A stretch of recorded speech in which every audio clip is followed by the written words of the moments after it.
A ver, ¿estamos viviendo el final de una era y el comienzo de otra?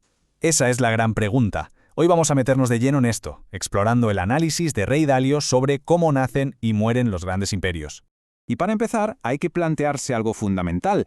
Los grandes cambios en la historia, ya sabes, el auge de un imperio y la caída de otro, ¿pasan así, por pura casualidad? ¿O hay algo más? La idea principal que vamos a ver es que no es aleatorio. Parece que la historia sigue un patrón, un ciclo que se repite. Y lo bueno es que entender ese ciclo nos puede dar pistas sobre lo que pasa hoy y lo que podría venir. Bueno, pues vamos al lío. La primera pieza de este puzzle es la idea de un gran ciclo. Según Dalio, este es el motor que, en el fondo, dicta el destino de las grandes potencias mundiales. Y ojo, que este es el concepto clave de todo. El gran ciclo no es una idea abstracta, no. Es un modelo que se basa en relaciones de causa y efecto, que se han visto una y otra vez a lo largo de la historia. Es casi como una fórmula. De hecho, esta cita de Dalio lo clava. La idea es pensar en la historia como si fuera una especie de máquina. Si metes ciertos ingredientes, sabes más o menos qué va a salir por el otro lado. Es predecible. Vale, ya tenemos el concepto. Ahora la pregunta es, ¿cómo funciona este ciclo exactamente? ¿Qué fase sigue cada gran imperio? Pues es bastante sencillo, la verdad. El modelo se divide en 3 etapas muy claras: el ascenso, la cima y el declive. Primero una subida gracias a unas bases muy sólidas, luego el momento de máximo esplendor y finalmente la caída, que parece ser inevitable. En la fase de ascenso es como si todos los astros se alinearan. Tienes un liderazgo fuerte, gente muy preparada que inventa y crea cosas nuevas y, muy importante, paz social. Un caldo de cultivo perfecto para que la economía y el comercio despeguen. Pero claro, luego llega el declive, que es justo la otra cara de la moneda.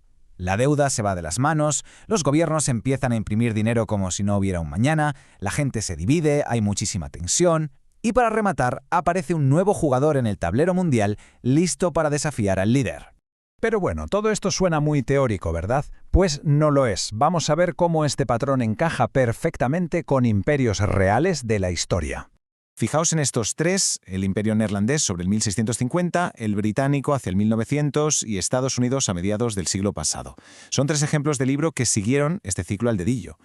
En el caso de los neerlandeses, su gran motor fue la innovación. Eran los mejores construyendo barcos y los pioneros del comercio global.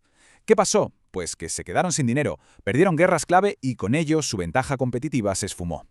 Con el Imperio Británico pasó algo parecido. Su dominio se basó en la Revolución Industrial, eran la fábrica del mundo. Pero el coste de 2 guerras mundiales fue brutal. A eso le sumas nuevos competidores y su poder se fue desgastando, hasta el punto de que la libra esterlina perdió su trono como moneda de reserva mundial, que es como el certificado oficial de líder global. Y claro, todo esto nos trae de cabeza al presente. Es inevitable. Vamos a usar este mismo esquema para analizar lo que está pasando ahora mismo entre la potencia dominante, Estados Unidos, y la que viene pisando fuerte, China. Y aquí es donde la cosa se pone interesante. Si miramos esta tabla, vemos algo muy llamativo. Estados Unidos y China están a la par, más o menos, en cosas como innovación y educación. Pero fijaos en la diferencia tan bestia en la deuda y sobre todo en el conflicto interno. Este gráfico lo deja todavía más claro. Según estas mediciones, el nivel de polarización y de conflicto social en Estados Unidos es altísimo. Y esto, si recordamos, es uno de los síntomas de manual de la fase de declive del ciclo. Ahora, atención a este número que aparece en pantalla. Es una pasada. ¿Qué puede significar una cifra así en esta competición global? Pues ahí está la respuesta. Es el brutal aumento de la población con estudios universitarios en China desde 1980. Esto es una inversión a larguísimo plazo, una de esas fortalezas clave que, como hemos visto, impulsan la fase de ascenso de un imperio. Entonces, si aceptamos que estamos en medio de una de estas transiciones, la pregunta del millón es ¿y ahora qué? ¿Qué viene después? Por suerte, la historia nos da algunas pistas de cómo suelen ser estos momentos. La pregunta clave es esa, ¿no? ¿Cómo se pasa de un orden mundial a otro? Y la respuesta que nos da la historia es que normalmente la transición no es un camino de rosas. De hecho, históricamente estos cambios suelen venir acompañados de 3 grandes terremotos, por así decirlo. Primero, una gran crisis de deuda y de la moneda. Segundo, una especie de revolución interna por las desigualdades. Y tercero, y esto es lo más preocupante, una guerra entre la potencia que cae y la que sube. Pero hay una nota de esperanza en todo esto. A pesar de lo turbulentos que son estos periodos, el ciclo nos dice que después de la tormenta siempre llega la calma.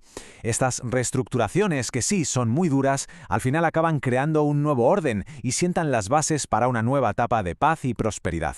Y con esto llegamos al final. Como se suele decir, la historia no se repite, pero rima. Así que la pregunta que queda en el aire es, si de verdad estamos viendo cómo termina un ciclo, ¿cómo será el nuevo orden mundial que está por venir?